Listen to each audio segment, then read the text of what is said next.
S2 is connected with mobile phone via Bluetooth. First, long press the EJEAS key for S2 for 3 seconds to turn on the power. After turn on the power, long press the EJEAS key for 5 seconds until the red and the blue light flashes alternately.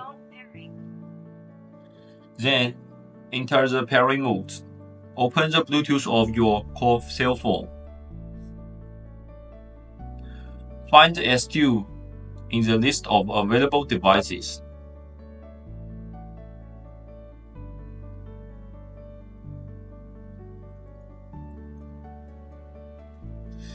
And click on Pairing.